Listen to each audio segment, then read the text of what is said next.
नमस्कार। Enlighten classes लेकर आया है आपके लिए फिर से एक इंटरेस्टिंग चैप्टर। आज हम क्लास 8 साइंस का एक बहुत ही महत्वपूर्ण चैप्टर शुरू करने जा रहे हैं जिसका नाम है एनिमल रिप्रोडक्शन। हाँ, और इस चैप्टर में हम समझेंगे कि लिविंग ऑर्गेनिजम्स मतलब जानवर और इंसान अपने जैसे यंग वंस को कैसे जन्म देते हैं। बिल्कुल, हम सेक्सुअल और एसेक्सुअल रिप्रोडक्शन दोनों के तरीकों के बारे में जानेंगे और इंसानों में रिप्रोडक्शन का प्रोसेस तो काफी विस्तार से समझेंगे। और मैं बता दूं कि एग्जाम के नजरिए से ये चैप्टर बहुत जरूरी है। इसमें से डेफिनेशंस, डायग्राम्स और प्रोसेस बेस्ड क्वेश्चंस तो जरूर पूछे जाते हैं। लेकिन आपको घबराने की बिल्कुल जरूरत नहीं है। हम हर कॉन्सेप्ट को बहुत आराम से और आसान उदाहरणों के साथ समझेंगे ताकि आपको सब कुछ यही याद हो जाए। तो चलिए साथ मिलकर सीखते हैं। हमारा पहला टॉपिक है introduction to reproduction in animals. यहाँ हम जानेंगे कि रिप्रोडक्शन क्या है और ये क्यों जरूरी है। हाँ, तो सबसे पहले व्हाट इज रिप्रोडक्शन? इंग्लिश में इसकी डेफिनेशन है, reproduction is a life process by which living organisms produce young ones of their own kind. इसका मतलब क्या हुआ? इसका मतलब है रिप्रोडक्शन एक जैविक प्रक्रिया है, एक लाइफ प्रोसेस है जिसके द्वारा सभी जीवित जीव मतलब लिविंग ऑर्गेनिजम्स अपने जैसे ही बच्चों को, यंग वंस को जन्म देते हैं। अच्छा, जैसे इंसान के बच्चे होते हैं, गाय का बछड़ा होता है। बिल्कुल, और कुत्ते के पिल्ले होते हैं। ये प्रक्रिया ये इंश्योर करती है कि उस जीव की प्रजाति, उसकी स्पीशीज चलती रहे। सही है। तो ये जो स्पीशीज की कॉन्टिन्यूटी की बात है, इसे डायग्राम में एक साइकिल की तरह दिखाया गया है। हाँ, ये चक्र दिखाता है कि कैसे एक एडल्ट एनिमल एक यंग वन को जन्म देता है, फिर वो यंग वन बड़ा होके एडल्ट बनता है और फिर वो भी रिप्रोड्यूस करता है।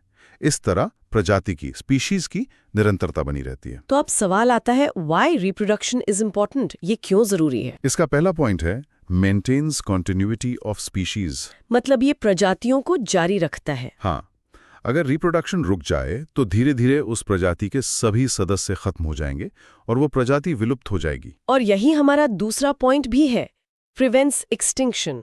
बिल्कुल, एक्सटिंक्शन का मतलब होता है विलुप्त हो जाना, जैसे डायनासोर हो गए। हाँ। रिप्रोडक्शन प्रजातियों को विलुप्त होने से बचाता है। और तीसरा पॉइंट? तीसरा पॉइंट है मेंटेन्स बैलेंस इन नेचर। प्रकृति में संतुलन। वो कैसे? देखिए, प्रकृति में एक संतुलन है जिसे हम फूड चेन कहते हैं। हर जीव किसी न किसी पर निर्भर है। रिप्रोडक्शन से सभी जीवों की संख्या बनी रहती है, जिससे प्रकृति का ये जो बैलेंस है ये बिगड़ता नहीं है। अच्छा। और यहाँ एक एग्जाम पॉइंट भी दिया है। हाँ, ये बहुत इंपॉर्टेंट लाइन है।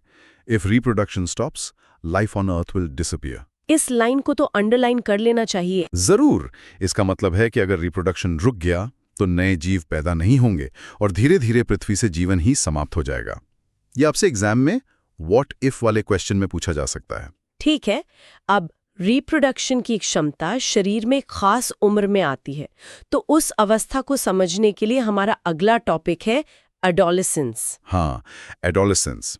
इसकी डेफिनेशन है, adolescence is the period of life between childhood and adulthood when the body undergoes physical, mental and emotional changes. ये तो काफी कुछ कह गया।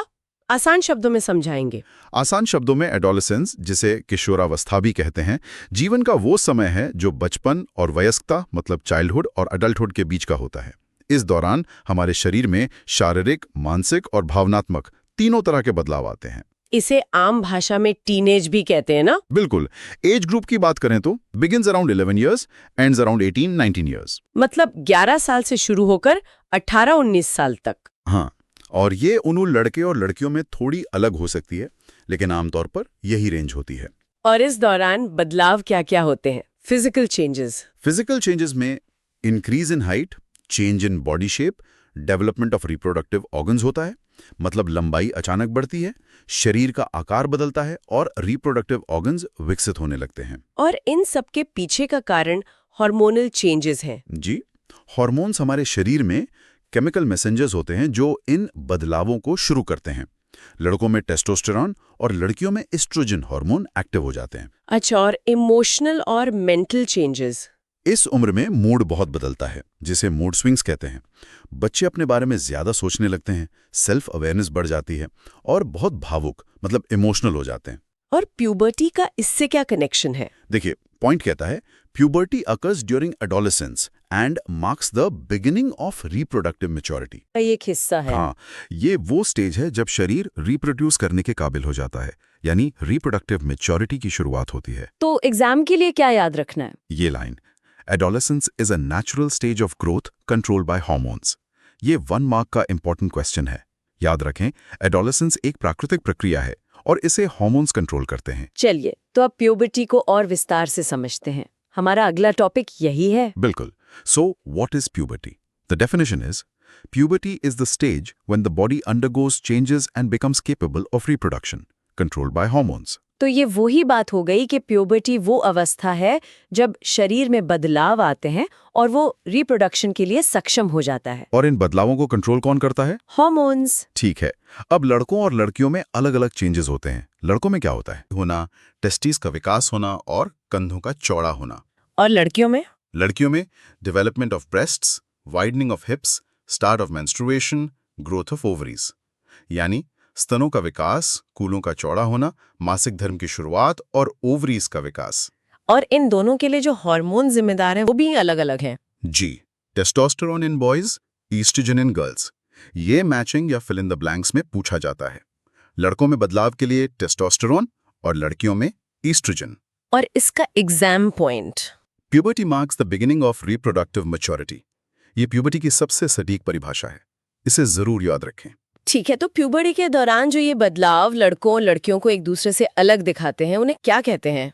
उन्हें कहते हैं सेकेंडरी सेक्सुअल कैरेक्टर्स। हमारा अगला टॉपिक। इसकी परिभाषा क्या है? Secondary sexual characters are physical changes that appear at puberty and help distinguish males and females. मतलब ये वो शारीरिक बदलाव हैं जो प्यूबर्टी में दिखाई देते हैं और जिनकी मदद से हम लड़के और लड़की में अंतर कर पाते हैं। बिल्कुल। तो लड़कों में ये कैरेक्टर्स क्या हैं?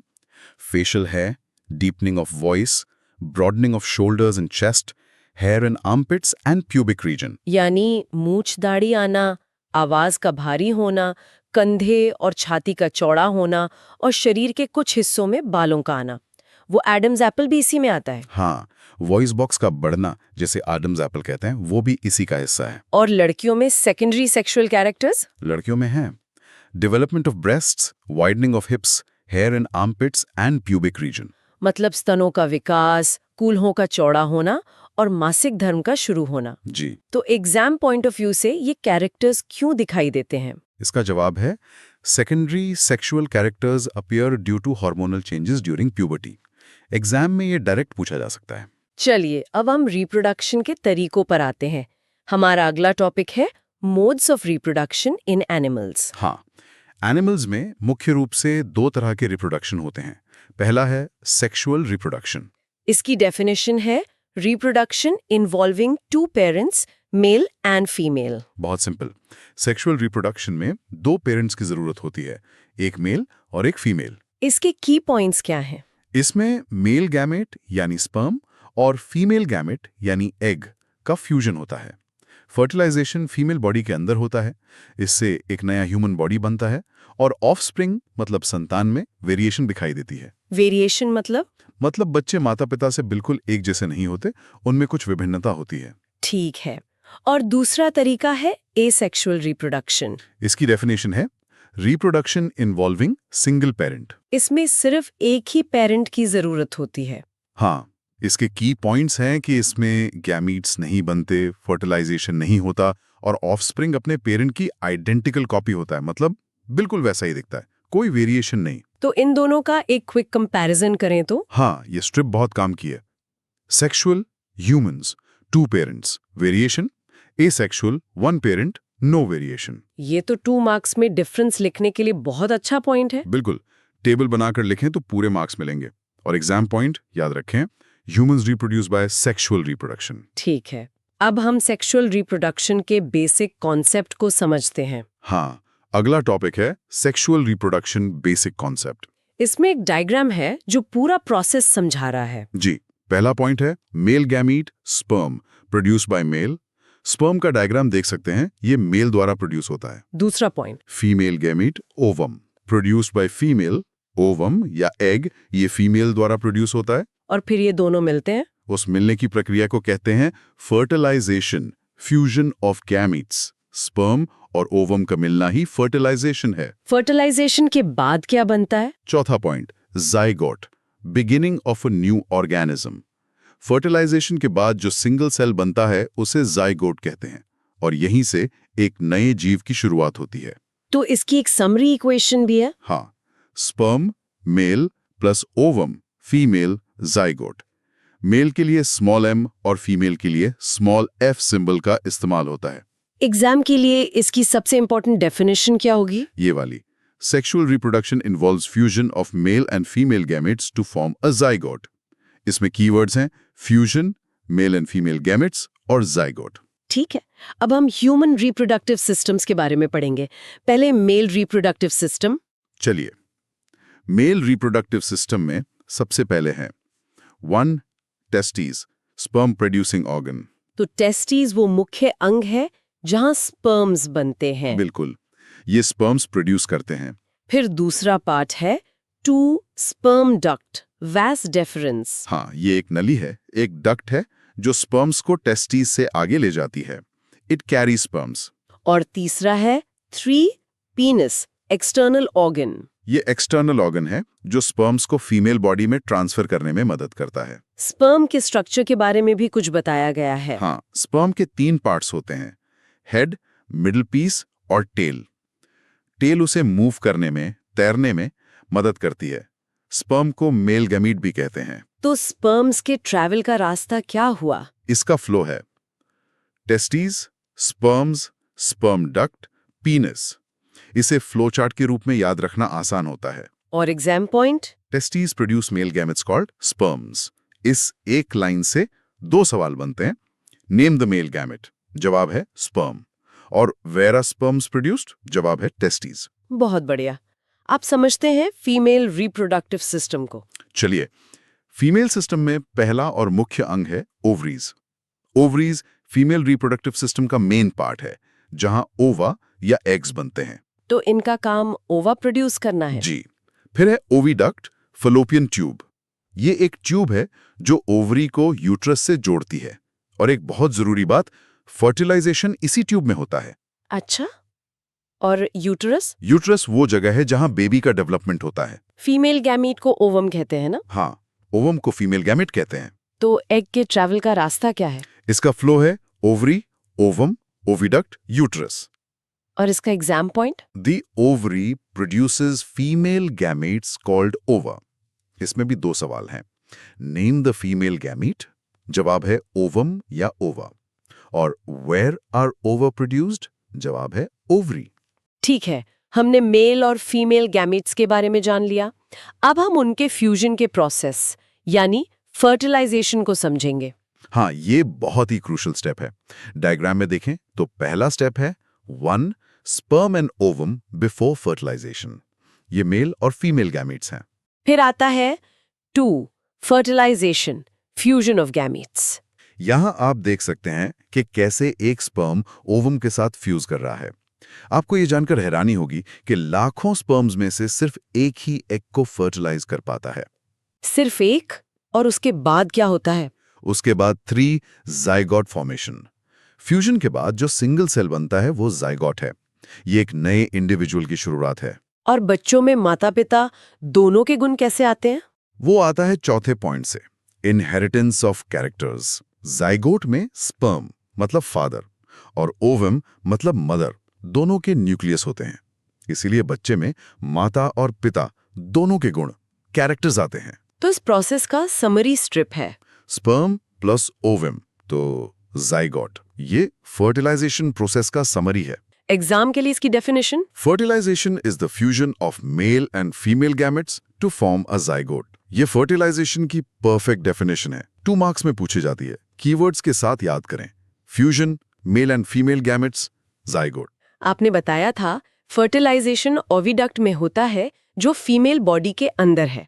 तो क्या ये हमेशा अंदर ही होता है? नहीं, इसी आधार पर फर्टिलाइजेशन 2 तरह का होता है। पहला है इंटरनल फर्टिलाइजेशन। जैसा नाम से ही लग रहा है, इंटरनल यानी अंदर। बिल्कुल, डेफिनेशन है फर्टिलाइजेशन इनसाइड फीमेल बॉडी। जब फर्टिलाइजेशन फीमेल बॉडी के अंदर होता है तो उसे इंटरनल फर्टिलाइजेशन कहते हैं। और डायग्राम में भी दिख रहा है कि फर्टिलाइजेशन ओविडक्ट में हो रहा है। हाँ, और फिर लिखा है जाइगोट मूविंग टुवर्ड्स यूटेरस। मतलब फर्टिलाइजेशन के बाद बना हुआ जाइगोट यूट्रस की तरफ ट्रैवल करता है। इसके एग्जाम्पल्स क्या हैं? एग्जाम्पल्स हैं ह्यूमन, काउ, डॉग, हेन। इंसानों, गाय, कुत्ते और मुर्गी में इंटरनल फर्टिलाइजेशन होता है। इसका एग्जाम पॉइंट? डेफिनेशन ही एग्जाम पॉइंट है। When fertilization takes place inside the female body, it is called internal fertilization. Exam में डेफिनेशन और 2 एग्जाम्पल्स पूछे जाते हैं। तो फिर दूसरा प्रकार है एक्सटर्नल फर्टिलाइजेशन। हाँ, एक्सटर्नल यानी बाहर। इसका प्रोसेस डायग्राम से समझाइए। इसमें देखिए, फीमेल पहले पानी में अंडे देती है, एग्स लेड इन वाटर। फिर मेल उसी पानी में स्पर्म्स रिलीज करता है, स्पर्म्स रिलीज्ड इन वाटर। और फिर एक्सटर्नल फर्टिलाइजेशन होता है, मतलब स्पर्म्स और एग्स का फ्यूजन पानी में यानी फीमेल बॉडी के बाहर होता है। इसके एग्जाम्पल्स क्या होंगे? Examples of external fertilisation: frog, fish, starfish. ये जलीय जंतुओं मतलब एक्वाटिक एनिमल्स में आम है। मेंढक, मछली, स्टारफिश इसके अच्छे उदाहरण हैं। तो इसकी डेफिनेशन क्या होगी? When fertilization takes place outside the female body, it is called external fertilization. Exam में इंटरनल और एक्सटर्नल फर्टिलाइजेशन में डिफरेंस पूछा जा सकता है। ठीक है, फर्टिलाइजेशन के बाद जाइगोट का क्या होता है? हमारा अगला टॉपिक है डेवलपमेंट ऑफ एम्ब्रियो। हाँ, जाइगोट अब एम्ब्रियो में डेवलप होता है। चलिए इस प्रोसेस को समझते हैं। पहला स्टेप तो जाइगोट ही है। हाँ, 1 जाइगोट। ये फर्टिलाइजेशन के बाद बना सिंगल सेल है। फिर इसमें 2 सेल डिवीजन होता है। जाइगोट में रिपीटेडली डिवीजन होता है, 1 से 2 सेल, 2 से 4 और ऐसे ही अब बॉल ऑफ सेल्स बन जाता है। इस बॉल ऑफ सेल्स को क्या कहते हैं? इसे ही 3 एम्ब्रियो फॉर्मेशन कहते हैं। इस बॉल ऑफ सेल्स को एम्ब्रियो कहते हैं। और फिर ये एम्ब्रियो फिर होता है 4 एम्बेडिंग इन यूट्रस। ये एम्ब्रियो यूट्रस की दीवार में जाकर चिपक जाता है, जिसे एम्बेडिंग या इम्प्लांटेशन कहते हैं। यहीं पर इसका आगे का डेवलपमेंट होता है। तो इसका समरी स्ट्रिप क्या है? Zygote, cell division, embryo, uterus. ये डेवलपमेंट का सही क्रम है, इसे याद रखें। और एग्जाम के लिए? The zygote divides repeatedly to form an embryo, which gets embedded in the uterus. ये एम्ब्रियो की डेवलपमेंट की समरी है। आपसे जाइगोट और एम्ब्रियो में अंतर पूछा जा सकता है। तो अंतर क्या है? जाइगोट सिंगल सेल है, जबकि एम्ब्रियो मल्टी सेल्यूलर स्ट्रक्चर है। समझ आ गया। एम्ब्रियो के बाद की स्टेज है फीटस और फिर होता है बर्थ। बिल्कुल। अगला टॉपिक फीटस एंड बर्थ। तो फीटस स्टेज क्या है? Foetus stage where body parts are formed. Foetus embryo की वो स्टेज है जिसमें हाथ, पैर, सिर, आंखें जैसे बॉडी पार्ट्स को पहचाना जा सकता है। और फिर ये फीटस ग्रो करता है? हाँ, foetus grows inside uterus. Foetus uterus के अंदर ग्रो करता है जब तक कि डेवलपमेंट पूरा ना हो जाए। और आखिर में बर्थ ऑफ यंग वन। जब फीटस का डेवलपमेंट पूरा हो जाता है तो यंग वन का जन्म होता है। तो पूरी सीक्वेंस हुई एम्ब्रियो, फिर फीटस और फिर बर्थ। हाँ, समरी स्ट्रिप यही है, एम्ब्रियो, फीटस, बर्थ। एम्ब्रियो और फीटस के बीच का मुख्य अंतर एग्जाम में पूछा जाता होगा। बहुत बार। की पॉइंट ये है, the stage of the embryo in which all body parts are identifiable is called foetus. ठीक है, अब हम फीमेल रिप्रोडक्टिव साइकिल के एक महत्वपूर्ण हिस्से मेंस्ट्रुएशन के बारे में जानेंगे। हाँ, ये एक बहुत जरूरी टॉपिक है। So what is menstruation? इसकी डेफिनेशन थोड़ी लंबी है। हाँ, menstruation is the monthly shedding of the uterine lining. Occurs if fertilization does not happen.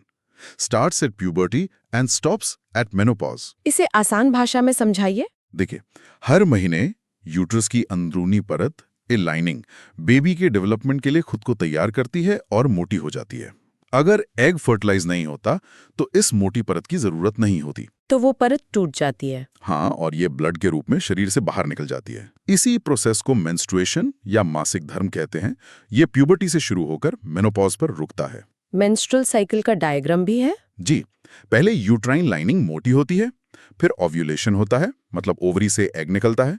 अगर फर्टिलाइजेशन नहीं होता तो वो मोटी परत टूट जाती है और ब्लड फ्लो होता है। और इसे भी हार्मोन्स ही कंट्रोल करते हैं। बिल्कुल, एस्ट्रोजन और प्रोजेस्टेरोन हार्मोन्स इस साइकिल को कंट्रोल करते हैं। एग्जाम पॉइंट ऑफ व्यू से क्या जरूरी है? ये जानना जरूरी है कि menstruation is a normal biological process and indicates reproductive maturity. ये एक सामान्य जैविक प्रक्रिया है और रिप्रोडक्टिव हेल्थ का संकेत है। और इसमें हाइजीन का ध्यान रखना बहुत जरूरी है। बहुत ज्यादा। साफ सफाई और क्लीन सैनिटरी प्रोडक्ट्स का इस्तेमाल बहुत जरूरी है। ठीक है, अब हम फीमेल रिप्रोडक्टिव लाइफ के शुरुआत और अंत से जुड़े 2 टर्म्स को समझेंगे, मेनार्क वर्सेस मेनोपॉज। हाँ, ये दोनों इंपॉर्टेंट टर्म्स हैं। पहले मेनार्क। इसके पॉइंट्स है, first menstrual cycle occurs at puberty, age 10 to 14 years, indicates start of reproductive phase. मतलब जब किसी लड़की को प्यूबर्टी पर पहली बार मेंस्ट्रुएशन होता है तो उसे मेनार्क कहते हैं। ये रिप्रोडक्टिव फेज की शुरुआत का संकेत है। और मेनोपॉज। उसके पॉइंट्स हैं, permanent stoppage of menstruation occurs in middle age 45 to 50 years, marks end of reproductive phase. तो जब 45-50 साल की उम्र के आसपास मेंस्ट्रुएशन स्थायी रूप से बंद हो जाता है, उसे मेनोपॉज कहते हैं। और ये रिप्रोडक्टिव फेज के अंत का संकेत है। तो समरी ये हुई कि menarche marks the beginning while menopause marks the end of the menstrual cycle in females. ये 2 मार्क्स में डिफरेंस के लिए की पॉइंट है। ठीक है, अगला टॉपिक है कॉन्ट्रासेप्शन एंड इट्स मेथड्स। इसका मतलब है गर्भधारण को रोकने के तरीके। हाँ, इसकी परिभाषा है, contraception is the method of preventing pregnancy by avoiding fertilisation और इम्प्लांटेशन। मतलब ये कि प्रेगनेंसी को रोकने का तरीका है। जी, इसमें या तो फर्टिलाइजेशन को रोका जाता है या एम्ब्रियो के इम्प्लांटेशन को। और इसकी जरूरत क्यों पड़ती है? इसकी जरूरत फैमिली प्लानिंग, पॉपुलेशन कंट्रोल और माँ और बच्चे के स्वास्थ्य के लिए होती है। इसके तरीके क्या क्या हैं? पहला है बैरियर मेथड्स, जैसे कॉन्डम। ये स्पर्म को ओवम तक पहुंचने से रोकते हैं। दूसरा है केमिकल मेथड्स, जैसे ओरल पिल्स। ये ओव्यूलेशन को ही रोकते हैं। और सर्जिकल मेथड्स भी हैं। हाँ, सर्जिकल मेथड्स जैसे वेसेक्टमी पुरुषों में और ट्यूबेक्टमी महिलाओं में। ये परमानेंट मेथड्स हैं। और एक नेचुरल मेथड्स भी होता है। इसमें एक इम्पॉर्टेंट नोट भी है। हाँ, contraceptive methods do not harm the child once pregnancy occurs. ये मेथड्स प्रेगनेंसी रोकने के लिए हैं, प्रेगनेंसी हो जाने के बाद बच्चे को नुकसान पहुंचाने के लिए नहीं। अब हम कुछ बीमारियों के बारे में बात करेंगे जो सेक्सुअल कांटेक्ट से फैलती हैं, सेक्सुअली ट्रांसमिटेड डिजीजेस या STDs। जी, इसकी परिभाषा है, STDs are diseases that spread from one person to another through sexual contact. मतलब ये वो बीमारियां हैं जो एक इन्फेक्टेड व्यक्ति से दूसरे व्यक्ति में सेक्सुअल कांटेक्ट के जरिए फैलती हैं। ये फैलती कैसे हैं? इसके 3 मुख्य तरीके हैं, unsafe sexual contact, infected blood transfusion या इन्फेक्टेड मदर से चाइल्ड को। इसके लक्षण क्या होते हैं? आम लक्षण हैं कमजोरी और बुखार, घाव या संक्रमण और वजन कम होना, जैसा एड्स में होता है। कुछ कॉमन STDs के नाम? एड्स, HIV, गोनोरिया, सेफिलिस, इनके नाम याद रखने चाहिए। और इनसे बचाव कैसे हो सकता है? बचाव के तरीके हैं कॉन्डम्स का इस्तेमाल, अनसेफ कॉन्टैक्ट से बचना, स्टेराइल नीडल्स का इस्तेमाल करना और ब्लड ट्रांसफ्यूजन से पहले ब्लड की टेस्टिंग। इसका एग्जाम पॉइंट क्या है? Some STDs like AIDS have no permanent cure, so prevention is very important. ये बहुत जरूरी है कि एड्स जैसी बीमारियों का कोई पक्का इलाज नहीं है, इसलिए बचाव ही एकमात्र उपाय है। सही बात है। अब कुछ कपल्स में नेचुरल फर्टिलाइजेशन संभव नहीं हो पाता। उनकी मदद के लिए एक टेक्निक है IVF, इन विट्रो फर्टिलाइजेशन। हाँ, जिसे आम भाषा में टेस्ट ट्यूब बेबी कहते हैं। इसकी डेफिनेशन क्या है? IVF, in vitro fertilization, is a method in which fertilization occurs outside the human body in a laboratory. In vitro का मतलब है कांच में। बिल्कुल, इस मेथड में फर्टिलाइजेशन शरीर के बाहर लैब में एक टेस्ट ट्यूब या पेट्री डिश में कराया जाता है। इसका प्रोसेस क्या है? सबसे पहले मदर से ओवम और फादर से स्पर्म कलेक्ट किया जाता है। फिर लैब में उन्हें मिक्स करके फर्टिलाइजेशन कराया जाता है। और फर्टिलाइजेशन के बाद जाइगोट बनता है जो डिवाइड होकर अर्ली एम्ब्रियो बनाता है। फिर इस एम्ब्रियो को मदर के यूट्रस में प्लेस कर दिया जाता है, जहां नॉर्मल डेवलपमेंट होता है। अच्छा, तो बेबी टेस्ट ट्यूब में ग्रो नहीं करता? नहीं, ये एक आम मिसकंसेप्शन है। बेबी यूट्रस में ही ग्रो करता है, सिर्फ फर्टिलाइजेशन बाहर होता है। इसीलिए बेबीज बोर्न बाय IVF को टेस्ट ट्यूब बेबीज कहते हैं, but they grow normally like other children. ठीक है, अब एनिमल्स को यंग वंस को जन्म देने के तरीके के आधार पर 2 ग्रुप्स में बांटा जा सकता है, विविपेरस एंड ओविपेरस एनिमल्स। हाँ, पहले विविपेरस एनिमल्स, ये वो हैं जो give birth to young ones. Baby develops inside mother. मतलब विविपेरस एनिमल्स सीधे बच्चों को जन्म देते हैं, जैसे ह्यूमन काउ। बिल्कुल। और दूसरे हैं ओविपेरस एनिमल्स, ये वो हैं जो lay eggs. Young ones hatch from eggs. मतलब ओविपेरस एनिमल्स अंडे देते हैं, जैसे हेन, फ्रॉग। हाँ, तो समरी ये है, viviparous birth of young ones, oviparous egg laying. Exam में इन दोनों की डेफिनेशन पूछी जा सकती है। हाँ, 2 मार्क्स में। Animals that give birth to young ones are viviparous, while those that lay eggs are oviparous. चलिए, एक ओविपेरस एनिमल हेन में चिक के डेवलपमेंट को देखते हैं। हाँ, development of chick in hen. इसका प्रोसेस क्या है? पहला स्टेप है egg with hard shell. Egg का शेल हार्ड होता है, जो अंदर डेवलपिंग एम्ब्रियो को प्रोटेक्ट करता है। फिर होता है इंक्यूबेशन। हेन अंडों पर बैठती है ताकि उन्हें वार्मथ यानी गर्मी मिल सके। इस प्रोसेस को इंक्यूबेशन कहते हैं। यह एम्ब्रियो के डेवलपमेंट के लिए जरूरी है। और अंडे के अंदर? अंडे के अंदर एम्ब्रियो ग्रो करके चिक बनता है, और जब चिक पूरी तरह डेवलप हो जाता है तो वो अंडा तोड़कर बाहर आ जाता है। इसे हैचिंग ऑफ चिक कहते हैं। तो पूरा प्रोसेस हुआ, एग, फिर इंक्यूबेशन, डेवलपिंग चिक और फिर हैचिंग। बिल्कुल सही। अब हम फ्रॉग की लाइफ साइकिल देखेंगे, जिसमें एक बहुत ही इंटरेस्टिंग प्रोसेस होता है जिसे मेटामॉर्फोसिस कहते हैं। हाँ, ये बहुत इंटरेस्टिंग है। फ्रॉग की लाइफ साइकिल की स्टेजेस हैं। पहली है एग स्टेज। फ्रॉग पानी में अंडे देता है। फिर अंडों से टैडपोल निकलता है। हाँ, टैडपोल स्टेज। टैडपोल मछली जैसा दिखता है और पानी में रहता है। ये लार्वल स्टेज है। और फिर ये टैडपोल फ्रॉग में बदलता है। इसी बदलने के प्रोसेस को मेटामॉर्फोसिस कहते हैं। टैडपोल में धीरे धीरे बदलाव आते हैं, जैसे पैर निकलना, पूंछ का गायब होना। इसी चेंज इन बॉडी फॉर्म को मेटामॉर्फोसिस कहते हैं। और आखिर में वो एक अडल्ट फ्रॉग बन जाता है। हाँ, जो जमीन और पानी दोनों पर रह सकता है। तो एग्जाम के लिए मेटामॉर्फोसिस की डेफिनेशन क्या है? The transformation of tadpole into adult frog is called Metamorphosis. ये एग्जाम में बहुत बार पूछी जाती है। ठीक है, हमने सेक्सुअल रिप्रोडक्शन विस्तार से पढ़ा। अब हम एसेक्सुअल रिप्रोडक्शन पर आते हैं। हाँ, एसेक्सुअल रिप्रोडक्शन की डेफिनेशन है, asexual reproduction is the formation of a new organism from a single parent. ये रिप्रोडक्शन का वो तरीका है जिसमें एक नया जीव सिर्फ एक ही पेरेंट से बनता है। बिल्कुल। डायग्राम में आप देख सकते हैं, एक पेरेंट अमीबा है, उसका न्यूक्लियस डिवाइड होता है, फिर साइटोप्लाज्म डिवाइड होता है और 2 डॉटर अमीबे बन जाते हैं। इसके एग्जाम्पल्स? हाइड्रा और अमीबा। तो इसका की पॉइंट क्या है? Asexual reproduction involves only one parent and no fusion of gametes. ये सेक्सुअल और एसेक्सुअल रिप्रोडक्शन के बीच का सबसे बड़ा अंतर है। चलिए, एसेक्सुअल रिप्रोडक्शन का एक टाइप देखते हैं, बडिंग इन हाइड्रा। हाँ, बडिंग। इसमें पेरेंट हाइड्रा की बॉडी पर एक उभार, एन आउटग्रोथ निकलता है, जिसे बड कहते हैं। फिर ये बड ग्रो करता है। हाँ, ये बड धीरे धीरे ग्रो करता है और पेरेंट जैसा बन जाता है। जब बड पूरी तरह डेवलप हो जाता है तो वो पेरेंट बॉडी से अलग होकर एक नया इंडिपेंडेंट हाइड्रा बन जाता है। तो एग्जाम के लिए की लाइन क्या होगी? In hydra a new individual develops from a bud formed on the parent body.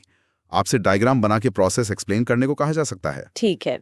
Asexual reproduction का एक और टाइप है बाइनरी फिशन इन अमीबा। हाँ, बाइनरी फिशन। इसका मतलब है 2 में टूटना। इसका प्रोसेस क्या है? इसमें सबसे पहले पेरेंट अमीबा का न्यूक्लियस लंबा होता है और 2 हिस्सों में बंट जाता है। न्यूक्लियस के बाद? न्यूक्लियस के डिवीजन के बाद बॉडी मतलब साइटोप्लाज्म भी 2 हिस्सों में बंट जाती है। आखिर में एक पेरेंट अमीबा से 2 नए डॉटर अमीबे बन जाते हैं। इसका डिस्क्रिप्शन एग्जाम में कैसे लिखेंगे? Amoeba reproduces by dividing its nucleus and cytoplasm into 2 daughter cells. चलिए, अब हम अपने आखिरी टॉपिक पर आते हैं, क्लोनिंग, जिसका सबसे प्रसिद्ध उदाहरण है डॉली द शीप। हाँ, क्लोनिंग। इसकी डेफिनेशन है, cloning is the process of producing an exact copy of an organism. Cloning एक ऐसी प्रक्रिया है जिसमें किसी जीव की हूबहू एग्जैक्ट कॉपी बनाई जाती है। जी, ये एक तरह का आर्टिफिशियल रिप्रोडक्शन है। डॉली द शीप के प्रोसेस में एक शीप से बॉडी सेल लिया गया, दूसरी शीप से एग सेल लेकर उसका न्यूक्लियस निकाल दिया गया, और फिर डोनर के बॉडी सेल का न्यूक्लियस उस खाली किए गए एग सेल में डाल दिया गया। इस सेल को ग्रो करके एम्ब्रियो बनाया गया। और उस एम्ब्रियो को उस एम्ब्रियो को एक सैरोगेट मदर शीप के यूटरस में डाला गया, जिसने डॉली को जन्म दिया। डॉली बिल्कुल डोनर शीप की एग्जैक्ट कॉपी थी। तो ये क्लोनिंग का एक सिंप्लीफाइड फ्लो है। हाँ, body cell, egg cell, embryo, Dolly. तो इसी के साथ हमारा आज का चैप्टर खत्म होता है। अगर आपको वीडियो अच्छा लगा हो तो वीडियो को लाइक, चैनल को सब्सक्राइब और अपने दोस्तों के साथ शेयर करें।